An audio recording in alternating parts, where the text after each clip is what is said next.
The aftermath nobody anticipated when Robert De Niro walked off the Tony Awards stage on June 10, 2018, having said 2 words to a standing ovation from every person in Radio City Music Hall. 2 words that had been beeped on the CBS broadcast, that had been heard unfiltered in the room, that had traveled across every platform by midnight in the specific, involuntary, unstoppable register of a 2-word statement delivered in the flat, completely unperformed voice of a man who has been thinking about the right sentence since 2015 and has decided, in June 2018, that 2 words are sufficient. Trump posted within the hour. He called him a very low IQ individual. He called him a punching bag. He called him a De Niro, who used to be great. He said it was very sad to watch. De Niro did not respond to the posts. He had said the 2 words. They were in the record. They were sufficient. This is the story of the escalation ladder, the specific, documented, 14-year, 2011 to 2025 record of the longest, most consistently one-directional, most forensically legible celebrity versus Trump confrontation in the documented archive of American public life, and why the man Trump has called low IQ, punching bag, once great, diminished, sick, demented, and a person who cries like a child is the single most credentialed civilian witness in the entire 14-year record, not because he said the most elegant things, but because he said the most accurate ones. In the specific, flat, Bronx-born, 2 Academy Award, I grew up watching what a bully looks like register of a man who has been naming the thing he sees since before most people in the record had found the vocabulary for it. The setup flip. The title says Trump tried to bully De Niro on stage, and De Niro's cold reply froze the room. The real record contains something more complete than a single frozen room. It contains 14 years of the same reply, delivered in different registers, in different venues, to different audiences, and a man who has called the subject of those replies a bully in public, on the record, with his name attached, more times and more consistently than any other figure in the documented archive of American celebrity political commentary. The latter starts in 2011. Trump had been making public statements about Obama's birth certificate since 2011. The specific, documented, years-long birther campaign that De Niro addressed at a film panel that year in the specific, flat, Bronx register of a man who grew up in a neighborhood where the vocabulary of race and power is not an abstraction but a daily operational reality, and who found, in the birther campaign's documented targeting of the first black president, something he recognized immediately and personally. He said, "It's terrible, this is crazy and stupid." He said it about Trump's birther comments in the flat, personal, name-attached register of someone who does not require a legal brief to identify what he is looking at. Trump responded. He called De Niro not very bright. He said De Niro's best days were behind him. He said he should focus on his acting, the latter's second rung. 2016. De Niro recorded a campaign video for a voter registration initiative in which he said, "In the flat, Bronx, completely unmanaged register of a man sitting in a chair in front of a camera with no script and no press handler and no coordinated communication strategy, that he would like to punch Trump in the face." He said it in the specific, visceral, personal, neighborhood code register of someone for whom the vocabulary of physical confrontation is not an escalation, but the most direct available language for the specific, documented frustration of watching a man campaign for the presidency of the United States on the behavioral grammar of the specific kind of person De Niro grew up watching in the Bronx and has spent 40 years rendering on screen. He said, "He's a punk, he's a dog, he's a pig, he's a con, a bullshit artist." He said it in one sentence, in the flat, staccato, noun-by-noun register of a man reading a list of findings, each one specific, each one personal, each one derived from direct observation of the documented public record of the subject's behavior rather than from an ideological framework that requires the subject to be categorized before he can be named. Trump called him a very low IQ individual. He said De Niro was not very bright. He said his movies were no good. He did not address punk. He did not address dog. He did not address pig. He did not address con.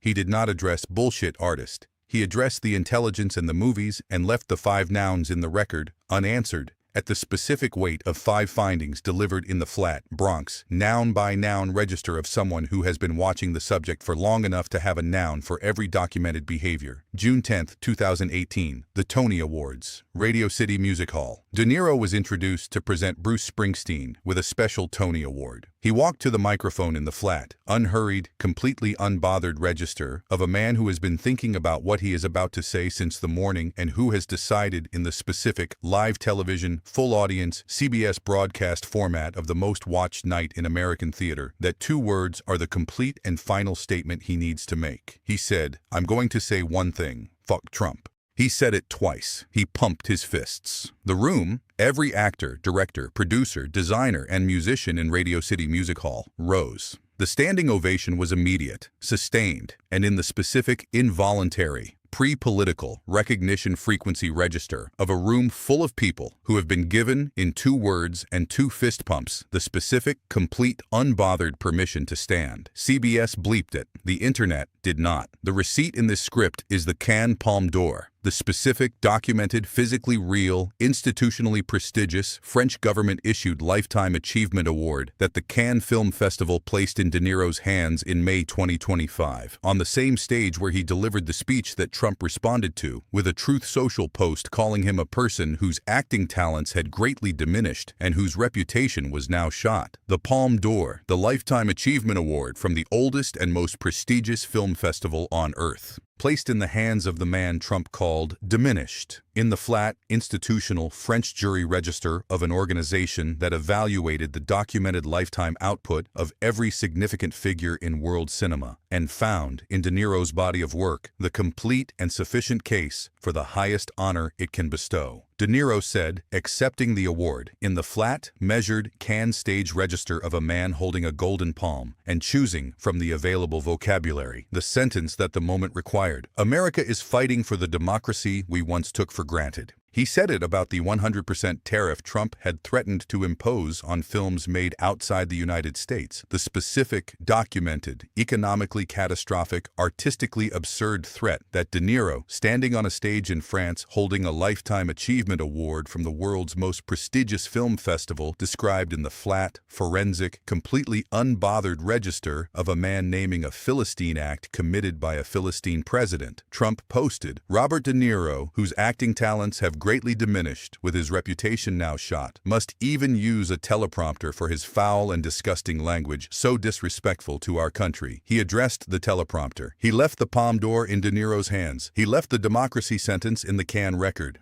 He left America is fighting for the democracy we once took for granted, standing at the podium of the world's oldest film festival, unanswered at the specific, institutional, French jury, lifetime achievement weight of a sentence delivered by a man holding the object that is the complete and sufficient physical refutation of greatly diminished. February 2026. De Niro appeared on the Best People podcast with Nicole Wallace. He talked about Trump in the flat, personal, completely unmanaged register of a man who is not performing the feeling but simply reporting it in the specific, direct, Bronx voice that does not distinguish between the vocabulary of film and the vocabulary of the street, because for a man who grew up in Little Italy in the 1950s, those 2 vocabularies were the same vocabulary. He said, "He's an idiot. He's going to ruin the country. We have to get rid of him." He said, "It's sick. It's messed up. We have to save the country." He said it while fighting tears. The specific, documented, on-camera, unmanaged tears of a man for whom the subject has stopped being abstract, who has moved across 14 years of watching the documented record accumulate from the punk dog pig con bullshit artist register of someone naming what he sees to the flat, personal, tearful register of someone who is now feeling what the thing he has been naming for 14 years has produced in the country he is watching it produce it in. He did not perform the tears. He did not schedule them. He did not arrive at the Nicole Wallace podcast with a communication strategy for the tears. They arrived in the specific, involuntary, completely genuine register of an 81-year-old man who has been fighting this bully since 2011 and who has found, in the documented state of the country in February 2026, the specific, personal, tearful confirmation that the fight is not over and that the stakes are what he said they were. Trump posted, "A sick and demented person with an extremely low IQ." He said De Niro cried like a child. He said De Niro had absolutely no idea what he was doing. He deployed criminal in all capitals. He said De Niro should be deported. He addressed the tears. He did not address the Bronx. He did not address the Palme d'Or. He did not address punk, dog, pig, con, bullshit artist. He did not address a classic bully scenario. The specific, documented, October 2025, Guardian sourced, MSNBC carried, no kings protest-supported statement in which De Niro said, "This is a classic bully scenario. We recognize it. There's no alternative but to confront a bully. You must stand up to him, engage in the fight, and push him back. That's the only way this situation will resolve." He addressed the tears and left the bully finding in the record. The specific, documented, 14-year consistent, first named in 2011, punk dog pig con bullshit artist, F*** Trump Tony Awards, Palme d'Or stage, democracy we once took for granted, classic bully scenario. You must stand up to him finding of a man who has been naming the same thing in the same flat. Bronx, noun by noun, fist-pumping, tearful, unbothered, 14 years consistent register since before most of the people in the record had found a word for what they were watching. He said, "You have to fight. There's no other way to face a bully." He said it in October 2025. He said it in the flat, declarative Bronx neighborhood code register of a man for whom the vocabulary of confronting a bully is not a political metaphor, but a personal, biographical, lived experience finding that he has been applying to this specific subject since 2011, and that the documented record of the subject's behavior has confirmed, year by year, post by post, truth social rant by truth social rant, in the specific, measurable, time-stamped way of a pattern that gets more legible the longer you watch it. Trump posted. Trump called him low IQ. Trump called him diminished. Trump called him sick and demented. Trump called him a crybaby. Trump called him a person who should be deported. Trump addressed the man in every post and left the finding. The flat 14-year noun-by-noun Palme d'Or in hand, you have to fight there's no other way finding, standing in the record, unanswered, at the specific accumulated weight of 14 years of the same observation delivered in the same flat, Bronx, personal, completely unmanaged register by a man who has been saying it since before the escalator, and who has every documented intention of continuing to say it until the bully is gone. You have to fight. There's no other way to face a bully. 11 words. No can stage required, no Tony podium required, no frozen room required, no cold reply required. Just the flat, declarative Bronx neighborhood code, 14 years consistent, still saying it in October 2025, tearful in February 2026, Palme d'Or in hand, punk dog pig con bullshit artist register of a man who recognized what he was looking at in 2011 and has been naming it in the same flat voice ever since. Turn on every notification, subscribe right now, because the bully is still in the building. And the man who has been naming him since 2011, in the flat, Bronx, noun by noun, fist-pumping, tearful, unbothered, 14 years consistent register of someone who learned early that there is no other way, has not run out of nouns.